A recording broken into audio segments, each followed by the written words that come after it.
오늘 이제 2022년도 이제 부활주일입니다. 부활을 절 이 즈음에 봄이 된 게 느껴지죠. 특히 이제 오늘 같은 날도 너무 따뜻해가지고 제가 어제 이거 설교문 작성할 때는 어떤 내용을 냈냐면 봄이 금세 없어지는 거 아닌가. 근데 어쨌든 벚꽃 이렇게 꽃비 흩날리는 그런 길을 우리가 오늘 달리지 않을까 했는데 오늘 아침에 보니까 벚꽃이 졌습니다.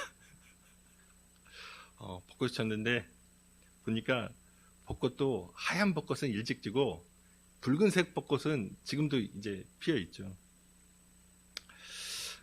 흔히 이제 사람들이 부활절이 봄에 치르다 보니까 부활을 이제 비유하는 것이 겨우내 나무가 죽어 있는 듯 하다가 봄에 이렇게 새싹이 오르고 실록이 드러나면서 심지어 꽃까지 찬란하게 피는 그것을 가지고 부활에 죽은 듯이 있었는데 이게 그 생명력을 발휘하는 것으로 많이 비유를 합니다.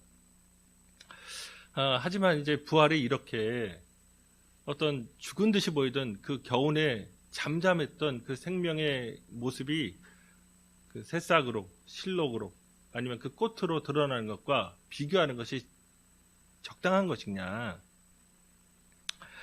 봄에 왜 나무가 그렇게 이파리를 돋우고 푸르름을 또 그 빛을 비추고 꽃까지 피느냐?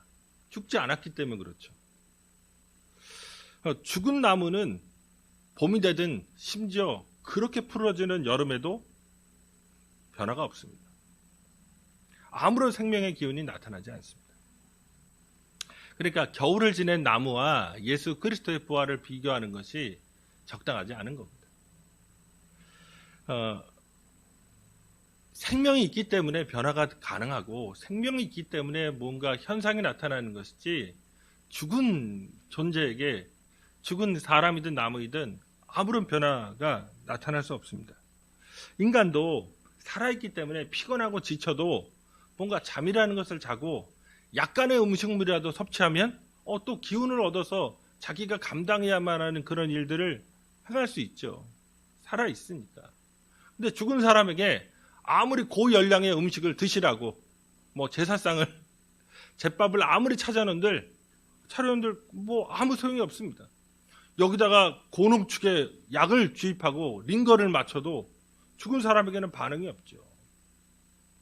그러니까 제가 최근에 했던 말로는 핵폭탄 같은 진짜 엄청난 에너지를 인간에게 죽은 사람에게 주입하면 그 에너지가 과다하게 들어갔으니까 살아날 수 있을까?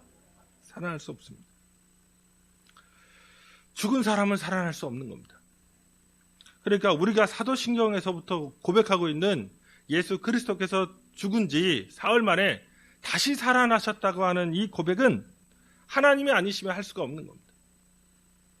그렇게 로마서 4장 17절에서 사도 바울이 그가 믿은 바 하나님은 죽은 자를 살리시며 없는 것을 있는 것으로 부르시는 이시라 사도 바울이 이렇게 증언했습니다. 하나님 도대체 어떤 분이냐? 죽은 자를 살리시고 없는 것을 있는 것 같이 부르시는 겁니다. 이건 하나님밖에 못합니다. 이 세상의 어떤 존재도 죽은 자를 살리거나 없는 것을 있는 것 같이 부를 수가 없는 겁니다. 그러니까 부활은 단순한 어떤 만물의 소생 정도가 아니라 하나님이 개입하신 거죠. 하나님이 역사 속에, 하나님이 이 시대 속에 그 예수 그리스도를 보내신 것이고 그분의 부활을 통해서 하나님이 진짜로 펼치시고자 하는, 하나님이 드러내시고자 하는 것을 이루신 겁니다. 당대의 권력자들에게 의해서 처참하게 살해당한 예수를 하나님께서 죽은 지 사흘 만에 다시 살아나게 만드셨습니다.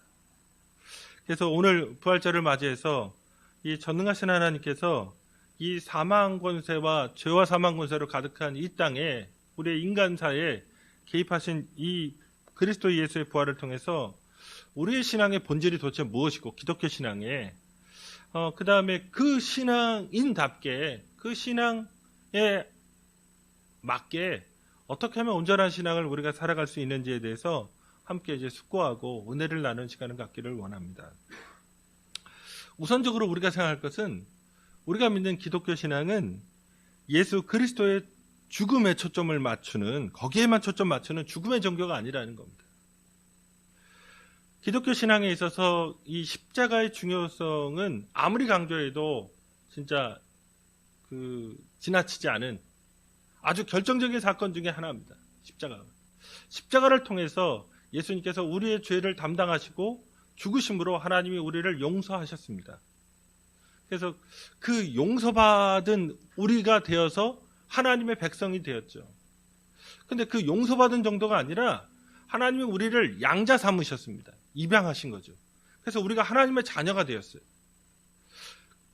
그리고 하나님의 자녀가 되기까지 우리를 의롭다 여기시고 예수 그리스도께서 화목제물이 되셔서 하나님과 우리가 이전에 원수였는데 화해하게 됐습니다. 그러니까 이 십자가에서 이루신 일들이 너무나 많아요. 하나님의 새로운 백성이 되고 하나님과 화목하게 됐고 하나님이 우리를 의롭다 여기셨고 심지어 하나님의 자녀까지 삼아 주셔서 우리를 돌봐 주십니다. 그러나 흔히 얘기하듯이 예수 그리스도의 부활이 없다면 이 놀라운 십자가에서 죽으심이 그냥 비극적인 이야기로 끝나는 겁니다. 한 청년 예수가 나사렛 출신의 갈릴리 지역의 이런 예수가 하나님을 정말 사랑했고 사람들을 너무 사랑해서 평화와 자유, 용서와 사랑 이런 것들을 설파하고 다니다가 예루살렘에 있는 권력자들에게 미움을 사서 붙잡혀 처참하게 살해당한 이 사건으로 그냥 끝나고 맙니다. 그러니까 부활이 없다면 십자가의 의미와 목적도 붕괴되는 거죠. 기독교 신앙은 단순히 그러니까 예수 그리스도의 죽음에만 초점을 맞추는 죽음의 종교가 아닙니다. 앞서 말씀드린 대로 하나님은 십자가에서 죽으셔서 아리마대 요셉의 무덤에 장사된 예수 그리스도를 사흘 만에 부활시키십니다.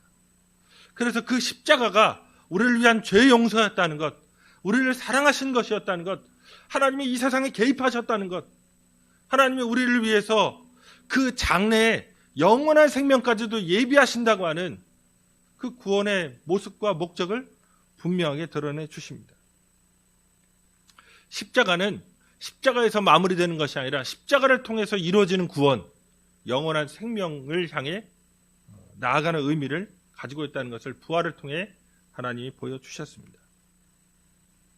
그러니까 단순히 우리를 과거의 죄로부터만 해방하는 것이 아니라 영원히 구원의 세계로, 영원한 생명의 세계로 하나님이 끝없이 우리를 붙잡고 계시다는 그분의 사랑이 내가 과거는 털어준다, 과거는 사면해준다, 이 정도가 아니라 우리가 부족하지만, 우리가 연약하지만 이 세대를 살아가면서 시달리지만 그럼에도 불구하고 말할 수 없는 탄식으로 기도하시는 성령을 우리에게 보내주시고 그 아들, 그 사랑의 나라로 옮겨주셔서 영원한 소망을 가질 수 있도록 하나님이 우리를 지켜주시고 보호하신다는 겁니다. 그래서 그 십자가는 하나님의 사랑이 드러난 것이라는 것을 우리가 부활을 통해서 깨달을 수 있습니다. 다시금 기독교 신앙은 십자가만을 붙잡는 그런 신앙이 아니라 부활의 소망, 부활의 능력, 부활의 기쁨, 이것을 붙잡는 생명의 종교임을 우리가 잊지 말아야 합니다. 1절에 보시면 부활절이죠. 그러니까 주일에 향품을 가지고, 향유를 가지고 이 여성들이 진짜 새벽 미명에 예수님의 무덤으로 갑니다. 누가복음 23장 55절에서는 이 여자들의 정체를 얘기하는데 그 23장 55절에서 정체죠. 갈릴리에서 예수와 함께한 여자들이 뒤를 따라 그 무덤과 그의 시체를 어떻게 두었는지를 보고, 그러니까 24장을 우리가 다루는데 23장에서 예수님을 매장할 때 갈릴리에서부터 따라온 여자들이에요. 이 사람들이 예수님을 너무나 존경하고 사랑했기 때문에 예수님이 매장되신 그 무덤을 확인하고 갑니다. 그런데 이 시대에 자기가 존경하고 사랑하는 가족이라든가 이런 스승이라든가 돌아가시면 시체가 썩을 때 나는 냄새를 방지하기 위해서 향품과 향유를 바르는 것, 마지막 단계로 그 존경과 사랑을 담아서 헌신하는 마음으로 그렇게 하는 게 이제 관례였는데 예수님이 너무 급작스럽게 십자가에서 죽으셨고, 그러니까 돌아가실지도 몰랐죠. 그냥 바로 그 전날 밤에 체포돼가지고 바로 다음날 아침 9시에 처형해버렸으니까, 그리고 3시에 돌아가시니까 준비를 못한 거예요. 그래서 이 여성들이 마음이 아픈 거죠.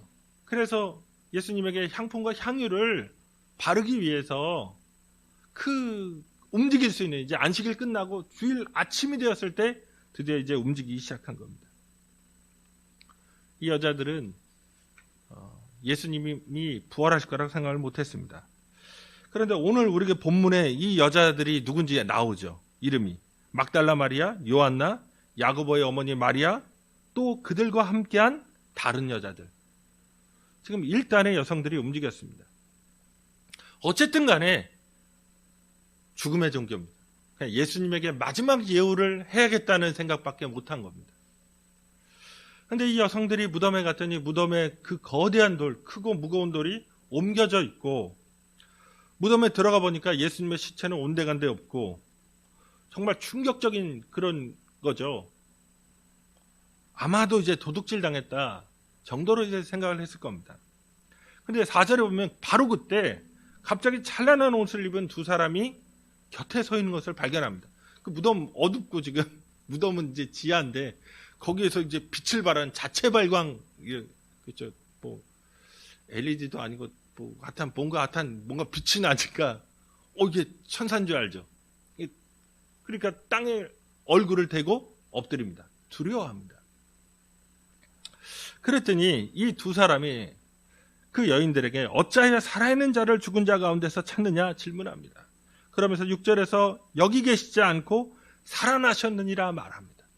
근데 이 살아나셨느니라가 예수님이 그러면 죽으셨다가 이렇게 그 영화 같은 데 보면 딱 눈을 번쩍 딱 뜨고 이렇게 홀로 자기의 힘으로 딱 일어나는 그런 게 아니라요. 이게 수동태입니다. 하나님이 일으켜 주신 거죠. 하나님이 그분을 다시 살아나게 만들어 주셨다는 겁니다. 어쨌든 이제 그들이 얘기한 게 갈릴리 계실 때 너에게 어떻게 말씀하셨는지를 기억하라 이렇게 촉구합니다. 그 내용이 7절에서 예수님 살아계실 때 하신 인자가 죄인의 손에 넘겨져 십자가에 못 박히고 제3일에 다시 살아나야 하리라 하셨느니라 하는 내용입니다. 예수님이 공생의 과정에서 적어도 3번 자신의 부활에 대해서 말씀하셨습니다. 그러면서 오늘 본문에서 살아나야 하리라 할 때 저번에도 많이 말씀드렸듯이 이게 뭐뭐 해야만 한다. must에 해당하는 그리스어 데이입니다. 이게 누가복음에 18번 사용돼요. 뭐뭐 해야만 했다. 이게 뭐냐면 하나님이 그렇게 계획하신 겁니다. 예수님이 오늘 본문에 보면 그러니까 체포당하시고 십자가에서 처형당하시고 그 다음에 부활하시는 것이 그렇게 이루어져야만 한다. 이건 하나님이 결정했다는 겁니다. 그러니까 예수님의 삶의 모습이 어쩌다 우연히 그렇게밖에 흘러갈 수 없었다. 그 삶의 조건이 그러니까 그냥 이렇게 처형당하고 체포당해서 뭐 매장당하고 그렇게밖에 하실 수 없었다는 우연이 아니라 하나님이 그렇게 결정하셨다는 겁니다. 우리의 신앙의 방향성은 부활을 향해 가고 있습니다. 그러니까 신앙이 십자가에서 마무리되는 게 아니기 때문에, 십자가에서 종결되고 십자가가 그 자체로 목적을 갖는 것이 아니기 때문에 기독교는 슬픔과 우울함의 종교가 아닙니다. 지금 슬픔과 우울함의 종교는 기본적으로 어거스틴이라든가 마틴 루터라든가 이 서구 기독교입니다. 로마 캐톨릭은 그쪽에 그러니까 이제 죄의식의 종교. 그러니까 동방정교회. 그러니까 예수님도 동방교회거든요. 팔레스타인이나 시리아나 이집트나 이쪽은 우울하지 않습니다. 되게 밝아요. 승리의 종교인 거죠. 지금 우리가 그 서구 기독교의 영향을 엄청나게 받았다는 생각을 하셔야 됩니다. 막 죄의식에 시달리고 그런 사람들이 성자고 막 이런 거잖아요. 그것만이 기독교가 아니라 오히려 기쁨과 환희, 주 예수 그리스도께서 이뤄놓으신 일에 대해서 소망을 가지고 그의 구원의 역사에 참여하겠다고 하는 것이 오히려 더 본질적인 겁니다. 그래서 제가 사순절에 고민을 하거든요. 제가 사순절 달력은 제가 카톡 단톡방에 이제 보내드렸잖아요. 그런데 그 가운데서 이 사순절도 로만 캐톨릭 이후에 4세기 이후에 생겨난 거지 본래적인 게 아니에요. 사도가 만든 것도 아니에요. 그것도 이제 확장된 상태로 이제 늘어난 겁니다. 원래 40시간 부활절에 뭐 하는 거냐면 우리 교회도 원래 세례하게 돼 있거든요. 세례 준비하도록 금식시키고 하는 게 40시간이었어요. 금요일날 성금요일 또 40시간 하면 주일날 세례 받는 거죠. 근데 이거를 하도 성도들이 중세 때 예수 안 믿고 그지같이 사니까 그걸 확장시킨 게 사순절이지 이게 본래적으로 예수님이 사순절을 지켜라 되네 그런 적도 없어요. 우울하지 않습니다. 그래서 제가 의도적으로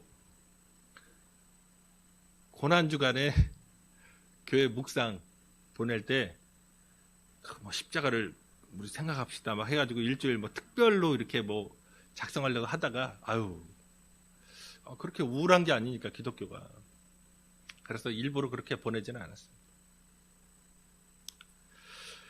오히려 성경이 우리에게 가르쳐주고 있는 것은 하나님이 그 부활을 향해서 그 아들을 죽이시면서까지 우리를 용서하시고 사랑하시고 화해하시고 우리를 원하신다는 거죠. 우리가 모두 하나님께 용서받았고 사랑받고 있다고 하는 것, 그리고 영원한 생명의 그런 소망을 갖고 있다는 것. 그러니까 다시금 기독교가 죽음의 종교가 아니라 생명의 종교라는 것에 많이 이제 생각을 하시기 바랍니다. 그런데 또 여기 우리가 성경을 통해서 깨달을 수 있는 건 우리가 아는 그 어떤 사실도 기독교 신앙의 핵심은 부활에 대한 믿음을 주지 못한다는 겁니다. 오늘 본문에서 가장 주목할 점이 이겁니다. 그게 부활의 소식을 들었음에도 불구하고 제자들이 믿지 못해요. 이게 어쩌면 우리의 모습일 수 있습니다. 기독교인 중에 부활을 모르는 사람이 없어요. 우리가 사도신경 고백할 때마다 예수 그리스도의 부활에 대해서 이야기합니다. 그리고 기독교 절기 중에서 4세기 이전에 그러면 초대교회부터 지킨 절기가 뭐냐? 딱 하나입니다. 그게 부활절입니다. 성탄절도 그 몇 세기 이후에나 이제 지킵니다. 그러니까 기독교의 핵심은 부활이에요. 부활 위에서 세워진 종교가 기독교입니다. 그런데 이 부활의 소식이 우리의 삶에 얼마나 영향을 미치고 있느냐 질문한다면 내 삶, 내 인격, 내가 세계를 바라보는 그런 시각이 부활과 얼마나의 관계성을 갖고 있느냐 질문한다면 좀 다를 겁니다. 기독교인이 이 세상 사람과 다르게 행동할 수 있는 것, 이 세상 사람은 각박하게 매몰차게 자기 것만을 추구한다면 그러지 않고 진짜 활쏘하게 너그럽게 다른 사람들을 대할 수 있는 가능성, 이건 부활에 있는 겁니다. 내가 영원한 생명을 이미 값없이 주님으로부터 받았기 때문에 이 세상에 얽매이지 않을 수 있는 거거든요. 근데 믿지 않는 사람들은, 그러니까 예수 믿는 사람들에게 그런 모습을 기대하는 겁니다. 만나서 용서하고 너그럽고 좀 친절하고 활기차고 뭔가 기쁨이 있고 뭐 이런 걸 기대하는데 진짜 우리가 부활신앙을 그럼 품고 살아가는 것이냐, 그런 차이를 우리가 보이고 살아가는 것이냐 질문하다면 또 다른 이제 답이 우리에게 또 내려질 겁니다. 본문으로 돌아가면 9절에서 무덤에 갔던 여인들이 자기가 보고 들은 것을 사도들과 다른 모든 이에게 알립니다. 여기에서 사도들과 여인들의 공통점이 있죠. 뭐냐면 갈릴리에서부터 예수님의 말씀을 듣고 예수님을 따라서 예루살렘에 왔다는 겁니다. 예수님이 십자가에서 죽으신 것도 압니다. 그런데 앞서 말씀드린 대로 공생애에서 예수님이 부활을 3번이나 말씀하셨지만 사도들은 예수님의 말을, 그리고 그 여인들의 말을 믿지 못합니다. 오히려 11절을 보시면 사도들은 그들의 말이 허탄한 듯이 들려 믿지 아니하나. 이 허탄이란 말이 부질없다, 거짓되다 라는 거거든요. 어디서 구라를, 어디서 뻥을, 뭐 이렇게 이제 생각한 거죠. 그러니까 같은 누가복음 우리가 12절까지 봤는데 뒤에 보면 그 유명한 엠마오로 가는 두 제자 얘기가 나옵니다. 여인들의 이야기를 들었는데 믿지 못하니까 슬픈 빛을 띠면서 자기 고향으로 낙향하는 두 제자가 있었던 거죠. 그 과정에서 예수님이 미련하고 선지자들이 말한 모든 것을 마음에 더디 믿는 자들이여 라고 책망도 하셨습니다. 그러니까 부활의 소식을 듣는다고 해서 믿음이 생기지 않는다는 겁니다. 이게 교회의 문제인 거죠. 우리가 부활절 한두 번 겪으시나요? 그렇죠. 거의 타짜처럼, 그렇죠. 부활절 하면 이제 뭐 하는지, 계란도 이제 이따 계란 드릴 겁니다. 어쨌든 계란 드립니다. 근데 부활절 한두 번 한 게 아니죠. 뭐 말하자면 큰 교회라면 칸타타도 하고 연극도 하고 뭐 많은 걸 행사를 하거든요. 그런데 믿음이 생기지 않는 겁니다. 거기다가 또 빈 무덤입니다. 더 심각해집니다. 우리가 교회 안에서 빈 무덤이 예수 그리스도의 부활의 증거라고 그렇게 이제 많이 얘기합니다. 그런데 오늘 12절에 보면 베드로가 이 말을 듣고 그 여인들의 말을 확인하기 위해 진짜 달려가서 그 무덤을 가에서 구부려서 몸을 봤더니 세마포만 보이는 겁니다. 아니, 돌은 굴려져 있고 시체는 없고 세마포만 있고. 그런데 베드로의 반응을 보시면 그 된 일을 놀랍게 여기며 집으로 돌아가니라. 빈 무덤을 봤는데 믿음이 생기지 않아요. 우리가 성지순례 같은 거를 가거나 아니면은 성지에 관한 다큐멘터리가 또 이제 부활절쯤에 또 하거든요. 그러면 뭐 여기가 어떻고 뭐 여기가 어떻고 아무리 본들 믿음이 생기지 않습니다. 사실 누가가 쓴 자매 작품이 있죠. 사도행전입니다. 사도행전 1장 8절이 전체 요절이에요. 잘 아시는 구절입니다. 오직 성령이 너에게 임하시면 너희가 권능을 받고 예루살렘과 온 유대와 사마리아와 땅끝까지 이르러 내 증인이 되리라 하시니라. 여기서 내 증인이에요. 그렇죠? 내 증인인데 뭘 증언할까요? 기독교인이. 예수에 대해 뭘 증언할까요? 십자가의 죽으심일까요? 그런데 예수의 십자가의 죽으심을 증언하는 사람들이 또 있죠. 대제사장, 바리새인들, 서기관들. 이 사람들이 로마 군인들 자기들이 죽였거든요. 십자가의 증인은 넘치고 넘칩니다. 내 증인이라고 말할 때 사도행전 명확히 말합니다. 부활의 증인입니다. 예수가 다시 살아나셨다는 증인이 되라고 말하는 겁니다. 그게 기독교입니다. 그런데 예수님의 말씀을 갈릴리로부터 들었어도, 그러니까 우리가 오랫동안 교회 안에서 예수의 부활에 대해서 이야기를 한들, 아니면 빈 무덤, 예수님이 부활하셨다고 하는 그 빈 무덤을 봐라 말한들 예수께서 원하시는 부활의 증인이 될 수 없다는 얘기입니다. 바로 여기에서 우리의 신앙의 위험성과 모순성이 드러납니다. 진짜 우리는 기독교 신앙이 부활 신앙이라고 말하면 우리는 부활 신앙을 붙잡고 살아가는지, 부활 신앙과 이 예수의 부활과 나는 정말 도대체 무슨 상관이 있는 것이냐. 이 부활주일에도 부활의 날을 제가 지금 수십 번을 얘기해도 부활이 마음에 와 닿느냐. 그러니까 형식적으로는 기독교인으로 살아가는데 진짜 예수가 얘기했던 내 증인, 부활의 증인이 되어달라고 하는 이것을 내 사명으로, 내 삶의 정체성으로 가지고 살아갈 수 있겠는가. 예수님의 제자들도 예수님의 육성으로 부활에 대해서 예언하시는 걸 여러 차례 들었어도 믿지 못합니다. 그럼 어떻게 할 수 있냐? 우리가 예수 그리스도의 부활을 믿고 우리에게 주신 그 약속을 받아들인 것은 예수님이 우리의 믿음 없음을 참아 주시기 때문에 그렇습니다. 우리의 삶 속에 친히 다가와 만나 주시기 때문에 우리가 부활의 증인될 수 있게 만들어 주시는 겁니다. 다시금 우리가 우리의 신앙을 과장하지 말아야 됩니다. 예수님이 잡히시던 그 밤에 베드로가 나는 주님과 함께 오게도 가겠고 내 목숨도 내놓겠다고 다짐하고 과장했습니다. 그런데 그날 밤에 처참하게 무너지잖아요. 주님의 말씀을 들었어도, 빈무덤을 봤어도, 다짐을 하고 또 다짐을 해도 부활의 증인으로 이어지지 못합니다. 그런데 성경 안에 놀랍게 부활의 증인이 아니라 부활의 원수였던 사람이 예수 믿은 경우가 있죠. 그게 사도 바울입니다. 사도 바울이 얼마나 교회를 잔혹하게 핍박했는지는 뭐 설명드리지 않아도 잘 아시는 거고, 부활의 증인이었던 스데반을 돌로 쳐 죽여버립니다. 그런데 놀라운 건 기독교 문헌 중에, 지금 성경이죠, 가장 먼저 예수 그리스도의 부활에 대해서 증언한 것이 고린도전서 15장입니다. 이게 50년 정도에 쓰여지니까 복음서는 70년 이후입니다. 누가복음은 80년 정도 쓰여진 겁니다.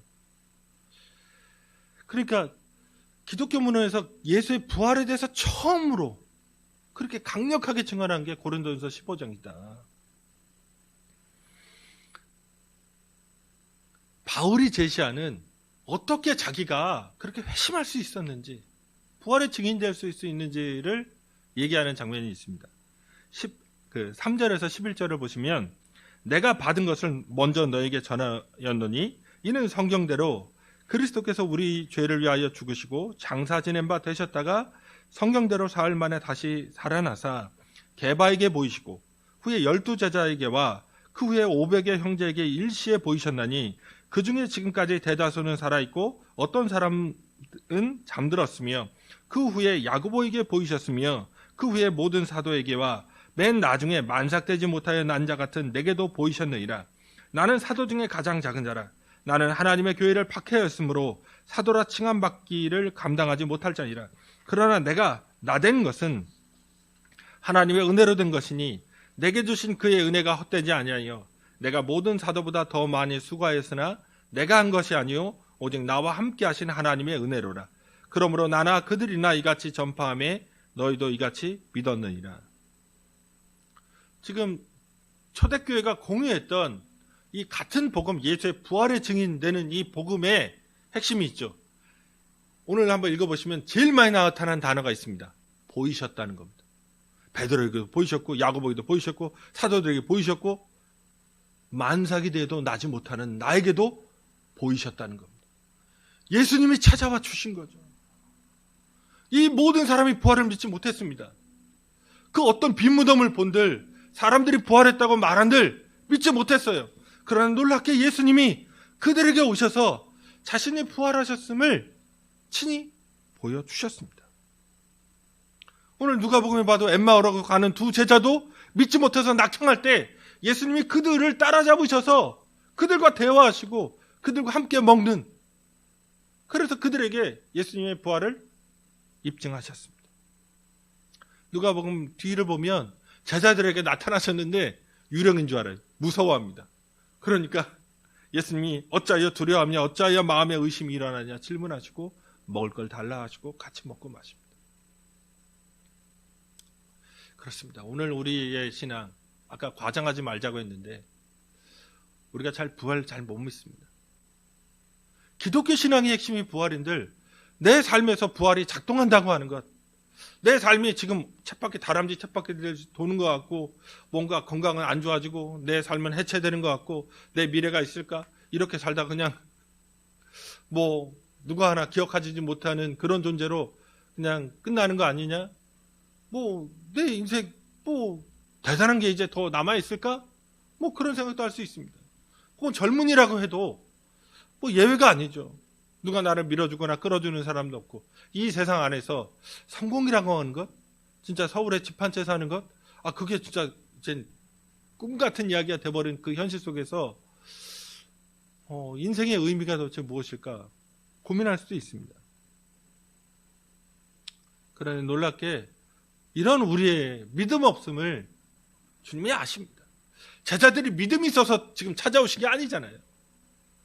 바울이 고백하듯이 만삭이 돼도 나지 못한 자 같은 자기에게도 예수님이 찾아와 주신 겁니다. 다시금 우리가 그러면 어떻게 예수님 믿고 따라왔을까? 예수님 만나주신 기억들이 있으실 겁니다. 언젠가 말씀 들을 때 그 전에는 그렇게 믿어지지 않았는데 이게 나의 말씀으로 부딪혀왔던 그런 사건들이 있으실 겁니다. 찬양 들으실 때 이거 누구나 아는 그냥 찬양이잖아요. 기독교 찬양. 이게 실은 그냥 이렇게 가요를 좋아하실 때 소시적에 뭐 김광석 노래라든가 아니면 뭐 이문세 노래라든가 이런 거 감흥이 있으시죠. 그렇죠? 이승철 콘서트 가고 싶다. 뭐 이런 마음. 그런데 무슨 찬양 집회 가고 싶다는 마음이 막 이렇게 일렁이세요? 그런 것도 아니거든요.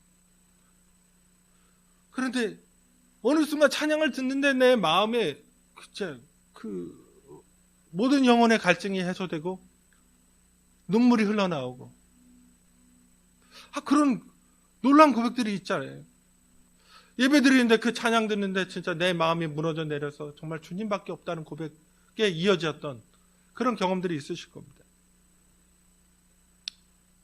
완악한 그러니까 내 마음이 깨어져서 주님 앞에 복종하게 하시는 그 성령의 역사를 체험하는 거죠. 그런 것들이 있으니까 내가 예수 믿는 거지 내 인격이 고매하고 내 정신이 훌륭하고 내 삶이 바르기 때문에 예수 믿는 사람이 된 게 아닌 겁니다.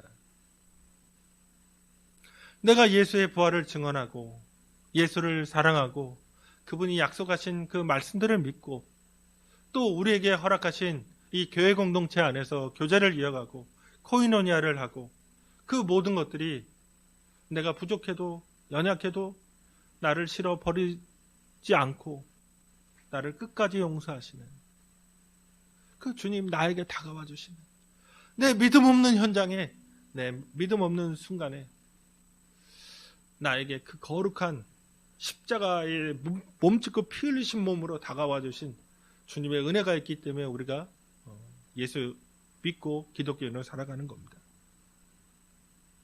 다시금 주님이 우리를 위해서 다가와 주신다는 것, 그 무한한 사랑으로 우리를 또 인도해 주고 계시다는 것 안에서 소망을 가지시기 바랍니다. 말씀 맺겠습니다. 우리가 믿는 기독교 신앙은 십자가의 죽으심에만 초점 맞추는 죽음의 종교가 아닙니다. 예수의 부활로 이어지는 하나님이 그렇게 해야만 하겠다고 결정하신 일에 그 마지막이 부활이었고 그 부활을 통해서 우리에게 영원한 생명, 그 영원한 사랑을 아낌없이 하나님은 베풀어 주십니다. 그런데 아무리 내가 발버둥을 쳐도 이게 믿음으로 다가오는 일이 아닙니다. 내가 된다고, 내가 결심한다고, 내가 주장한다고, 내가 외친다고, 내가 뭐 찬양을 3시간씩 한다고 이게 되는 일이 아닙니다. 주님이 나를 붙잡고 계신 겁니다. 주님은 그 놀라운 은혜의 손길로 나를 붙잡고 계시기에 나와 같은 마음의 완악한 자가 예수를 알고 이 세상살이에 그런 고민과 번뇌가 많은 내가 그 안에서 평안을 누릴 수 있는 겁니다. 지금 이 예수 그리스도의 은혜를 깨닫고 신실하신 주님, 나를 끝까지 사랑하시는 이 주님과 함께 부활의 증인으로 살아가는 우리 모두가 되기를 주님의 이름으로 축원드립니다. 우리 다 기도하시겠습니다. 내 증인이 되어달라고 예수님 말씀하십니다. 그게 부활의 증인입니다. 내가 부활의 증인 될 수 있는 건 그런데 내 힘과 능력이 아닙니다. 내 인격도 아니고 내 실력도 아닙니다. 다시 주님이 나를 사랑하셔서 다가오신 그 장면들, 정말 그렇게밖에 설명되고 해석될 수밖에 없는 인생의 순간들이 우리에게 존재하기 때문에 그렇습니다. 다시 이 부활의 주일에 그 부활하신 예수님, 내 마음에 그 뜨거운 사랑을 내 마음에 채우며 살아갈 수 있도록, 그래서 대단한 존재가 아니어도 그 고마우신 예수님 위에서 살아가는 우리가 될 수 있도록 우리 주님 한 번 부르고 간절히 기도하시겠습니다.